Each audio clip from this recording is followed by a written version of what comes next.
রাত তখন আরও গভীর হয়ে উঠেছে। গোদামের ভেতরের উত্তেজনা যেন এখনও বাতাসে ঝুলে আছে।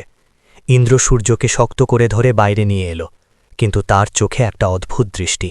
সে যেন বুঝতে পারছে সবকিছু এখানেই শেষ নয়।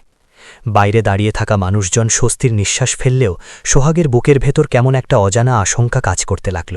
সে চারপাশে তাকিয়ে বুঝতে চেষ্টা করছিল কোথায় যেন কিছু মিলছে না। মতিলালকে পুলিশ ধরে নিয়ে গেল, কিন্তু তার মুখে কোনো ভয় নেই, বরং ঠোঁটে ঠোনে এক অদ্ভুত হাসি, যেন সে জানে আসল খেলা এখনও বাকি। পরদিন সকালটা অস্বাভাবিকভাবে নিস্তব্ধ ছিল। গ্রামের মানুষজন আগের রাতের ঘটনায় এখনও আতঙ্কে আছে। সূর্যকে বাড়িতে নিয়ে আসা হয়েছে, কিন্তু সে একদম চুপচাপ, কারো সাথে কথা বলছে না। তার চোখে একটা শূন্যতা, যেন সে কিছু দেখেছে যা কাউকে বলতে পারছে না। সোহাগ তার পাশে বসে ধীরে ধীরে বলল, তুমি কিছু দেখেছ না? সূর্য একটু তাকালো, তারপর মাথা নিচু করে ফেলল। সে বলল, সব শেষ হয়নি, ওরা আবার আসবে। এই কথা শুনে সোহাগের শরীর ঠান্ডা হয়ে গেল। এদিকে বৈকুণ্ঠের বাড়িতে অদ্ভুত নীরবতা। পুলিশ চলে যাওয়ার পর থেকে বাড়িটা যেন প্রাণহীন। বনির গ্রেফতারের পর সবাই ভাবছিল সব শেষ, কিন্তু বৈকুণ্ঠ নিজের ঘরে বসে একা একা কিছু কাগজপত্র দেখছিল।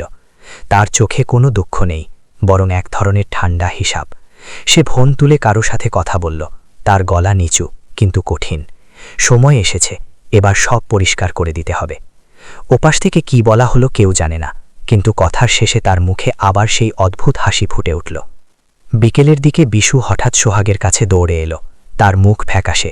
সে হাঁপাতে হাঁপাতে বলল, আমি বড় ভুল করে ফেলেছি। সোহাগ অবাক হয়ে জিজ্ঞেস করল, কি হয়েছে বিশু? কাপা গলায় বলল, আমি সব বলার পরও কিছু লুকিয়ে গেছি। আমি ভয় পেয়েছিলাম, কিন্তু এখন বুঝতে পারছি সেটা আরও বড় বিপদ ডেকে আনবে। সোহাগের বুক ধক করে উঠল। সে বলল, কি লুকিয়েছ বল? বিশু চোখ বন্ধ করে বলল, মতিলাল একা না, তার সাথে আরও লোক আছে, আর তাদের নেতা এমন একজন যাকে কেউ সন্দেহই করবে না। এই কথাটা যেন বজ্রপাতের মতো নামল সোহাগের মাথায়। সে বুঝতে পারল যে ঘটনা এতদিন যেভাবে দেখেছে সেটা পুরোটা সত্য না। সে তাড়াতাড়ি ইন্দ্রকে ডাকল, সব কথা জানালো। ইন্দ্র কিছুক্ষণ চুপ থেকে বলল, আমাদের আবার গোদামে যেতে হবে, কারণ ওখানেই হয়তো কোনো সূত্র লুকিয়ে আছে। রাত নামতেই তারা কয়েকজন মিলে আবার সেই পরিত্যক্ত গোদামের দিকে রওনা দিল।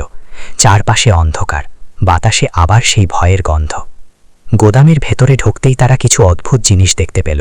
দেয়ালের এক কোণে একটা লুকানো দরজা, যেটা আগে কেউ খেয়ালই করেনি। ইন্দ্র দরজাটা ঠেলে খুলতেই ভেতরে একটা সরু পথ দেখা গেল। তারা টর্চ জ্বালিয়ে ভেতরে ঢুকল। পথটা গিয়ে শেষ হলো একটা ছোট ঘরে। সেখানে কিছু পুরনো কাগজ আর ছবি ছড়িয়ে আছে। সোহাগ একটা ছবি তুলে নিতেই তার হাত কেঁপে উঠল। ছবিতে তার মা আর বৈকুণ্ঠ একসাথে দাঁড়িয়ে আছে। এই দৃশ্য যেন সবকিছু বদলে দিল। সোহাগ বুঝতে পারল তার মায়ের মৃত্যুর সাথে এই রহস্যের কোনো না কোনো যোগ আছে। তার চোখে জল চলে এলো, কিন্তু সে নিজেকে সামলে নিল। এখন ভেঙে পড়লে চলবে না, তাকে সত্যটা জানতে হবেই। ইন্দ্র কাগজগুলো খুঁটিয়ে দেখতে লাগল। সেখানে কিছু জমির কাগজ আর পুরনো লেনদেনের হিসাব আছে, যেগুলো প্রমাণ করে এই পুরো গ্রামটা নিয়ে অনেকদিন ধরেই একটা বড় খেলা চলছে। হঠাৎ পেছন থেকে একটা শব্দ। তারা ঘুরে দাঁড়াতেই দেখল দরজার সামনে একজন দাঁড়িয়ে আছে। অন্ধকারে তার মুখ স্পষ্ট দেখা যাচ্ছে না, কিন্তু তার কণ্ঠস্বর শোনা মাত্র সোহাগ জমে গেল। সেই কণ্ঠস্বর তার খুব পরিচিত। ধীরে ধীরে লোকটা সামনে এগিয়ে এলো, আর তখনই সত্যিটা প্রকাশ পেল। সে আর কেউ না, বৈকুণ্ঠ নিজে। সে ঠান্ডা গলায় বলল, তোমরা অনেক দূর এগিয়ে গেছো, কিন্তু এখানেই থামতে হবে। সোহাগ কাপা গলায় বলল, তুমি এসব কেন করছো? আমার মায়ের সাথে তোমার কি সম্পর্ক? বৈকুণ্ঠ কিছুক্ষণ চুপ থেকে বলল, তোমার মা আমার জীবনের সবচেয়ে বড় ভুল ছিল, আর সেই ভুল ঢাকতেই আমাকে এই পথ বেছে নিতে হয়েছে। এই কথায় সবকিছু যেন পরিষ্কার হয়ে গেল, কিন্তু একই সাথে আরও অন্ধকার হয়ে উঠল সোহাগের পৃথিবী। সে বুঝতে পারল এই প্রতিশোধ শুধু ক্ষমতা বা টাকার জন্য নয়, এর পেছনে আছে বহু বছরের জমে থাকা রাগ, ঘৃণা আর বিশ্বাসঘাতকতা।